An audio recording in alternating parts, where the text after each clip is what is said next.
70%. That's how much the US taxpayer has funded the genocide of Gaza. The American genocide of Gaza through our client state, our occupation, 70% funded by us. That's according to the Watson Institute. If you remember that post I made about just how much US taxpayers paid for the quote-unquote war on terror, the invasion of Iraq and Afghanistan and such, which was somewhere in the vicinity of $8 trillion, that's the Watson Institute. This is what they do. They analyze the cost of war. And while they pointed out that there is a profound lack of transparency, without a doubt, even a conservative estimate, it's the most we've ever sent to Israel in a year, ever, just to help fund the genocide of Gaza. You can see how it's an incredible amount of jet fuel, so it's our fuel every time a plane goes over, and then just munitions, which is, Netanyahu's on record as saying that's all they ever need is just endless munitions, with a couple of other, night vision devices and some, tactical vehicles and whatnot. A lot of people don't understand how this relationship works.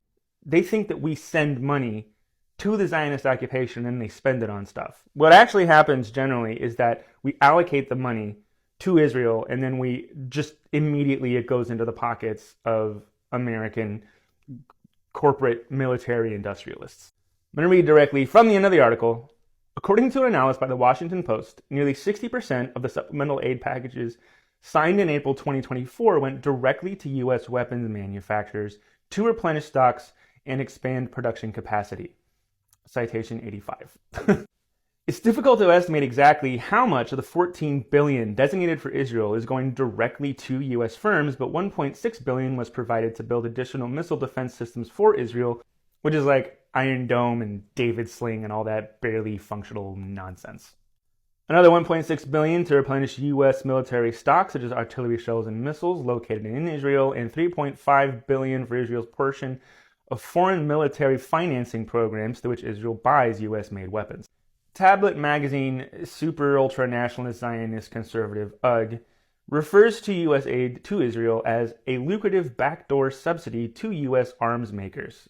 The war in Gaza is only one of the factors contributing to it. However, U.S. support for Israel has turbocharged these commercial relationships over the past year. As per Defense Secretary Austin, the U.S. is sending security assistance to Israel at the speed of war. It is the American genocide in Gaza. We're just doing it through the occupation of Palestine.